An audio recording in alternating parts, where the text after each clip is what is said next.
My good friend Sue from Cat's Cradle and Linda from Sage 255 both did some dry canning a hamburger, where they cooked the hamburger first, drained it, put it in a pint jar.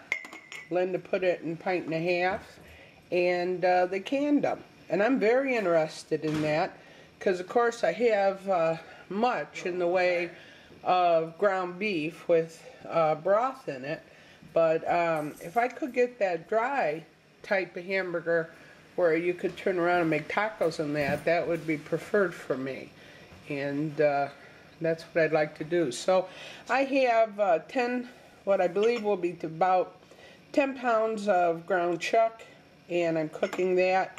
Each pint will hold approximately a pound of meat. I'm cooking up half of the ground beef right now. I'm also getting my canner prepared.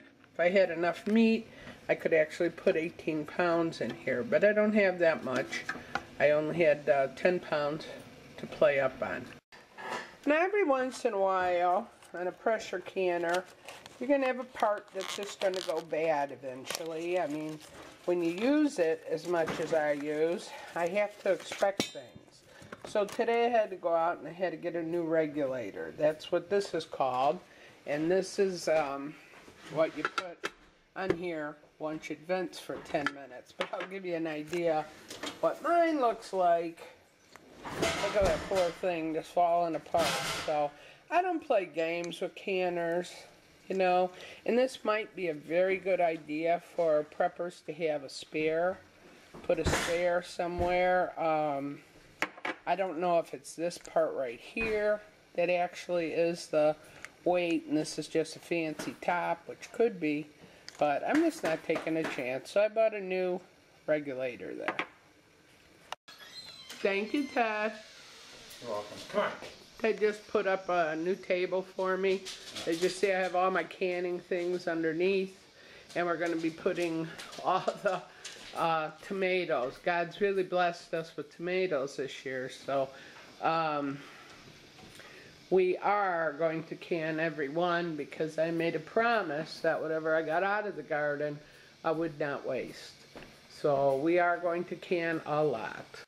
Now what I'm doing here is I'm taking my meat and I'm putting it in a strainer, and I'm going to strain off some of the fat. You know, we're still going to have fat in those canning jars. There's no way out of it. The beef isn't 100% cooked. I don't think it has to be, but we're going to try this, you know. If nothing else, my goodness, I could go through 10 pounds of beef like it's nothing, you know, with all my kids. So we're just going to try it. Maybe I could save you the trouble. If it doesn't work, you don't have to go through all that trouble. So, okay, and I'm going to pack the jars down. I think I'm going to go ahead and push down the meat rather tightly. See how that works. Because, I don't know, some of those shrunk quite a lot. See, now I pushed that down, how far that went. That's what I'm going to do, because I just know it's going to shrink more. Here I go again with my 1 spoon. Boy, I do minimalize, don't I? Maybe a little more. We'll see what happens. Okay, I'm going to pack the rest of those jars, and then I'll be back. I'm going to bring it up to that first line. So far, I've got 2, 4, almost 5 jars full, and that's out of 5.5 pounds of raw ground beef. And as you see, this is almost filled up. So this is a very, very good beef that I got. There's no doubt there. Now, that was at, not last year, but the year before prices, and I got this for $1.29 a pound. My whole beef. I know this year, because we're starting to run low, it's not going to be anywhere near that. But whatever the cost this year, is going to be nothing compared to the next 2 years. Don't forget, friends, it takes about 18 months or more to grow a beef cattle for slaughter. I believe that's true. Now, a good 18 months if you're going to eat good beef. I'm not talking about pumped up on steroids. Out of 10 pounds of ground chuck, I got 9 of these pint jars. I did my best to smash it down. We'll see what happens. Always check to make sure there's a hole in there. Right. Whoops, I can't do it with one hand. Okay. There should be a hole in that thing, right where my thumb is. And I hold it up to the light and I look. Yes, there is. I put the lid on tight. I'm going to turn up the heat. Not real high now. You don't want to bring that to a high boil real fast. My water in there was hot, my jars was hot, my meat was hot. But still, don't bring it. There's no rush. When you're canning meat, take an extra few minutes. When you're canning meat, take the extra few minutes. Make sure everything's right. Don't rush the fire. Let it get steaming. It's going to need to steam out here 10 full minutes. But don't put this on super high to hurry it up. Because those 10 minutes are very important towards canning. Okay, and we don't want to take chances with meat. That's your life and your family's life. And why take a chance? And it's good to put a towel down because the hot bottle hitting a, cold surface will pop it.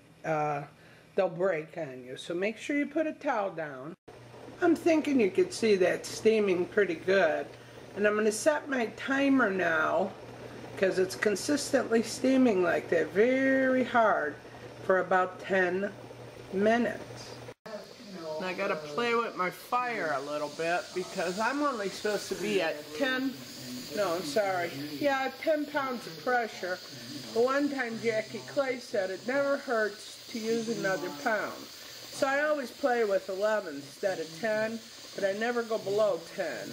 And because these are pints, I'm only going to do them for 75 minutes. Pints are 75, quarts are 90. So I'm going to play with the heat and try to get it down to 11 pounds. But right now, that's not too bad. It's about 11 and a half. I think it's going to 11.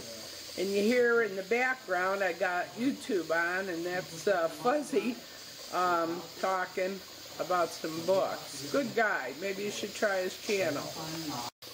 There we go. I stabilized it. And that'll be like that for about 72 more minutes out of my 75. Maybe sit down with a good book while this is happening and rest. Get it? Good book. And the 75 minutes are up. I turn off the heat. And I'm going to let this go all the way down to 0. And then I'll take off the lid. Alrighty. I can finally get it out. See, look. It's still boiling. It's bubbling. Oh, this is going to be so cool. This is Leave It to Soon, Cat's Cradle in Sage. Linda from Sage 255. I swear they get me to do everything. This looks wonderful. I'll just bring them in. I think they're all ready anyway. They're looking good. As far as I'm concerned, this is an absolute fabulous success because I pulled all that grease out of there. There's not going to be that much in there, but yet there is. As you see, it's bubbling up pretty darn good. Alright, and we're going to try it out this week sometime. I'm going to make Linda's tacos, because to me, a taco is an absolute test of this stuff. I like tacos with my regular ground hamburger can, but ooh, this just opens up so many new doors. This came out wonderful.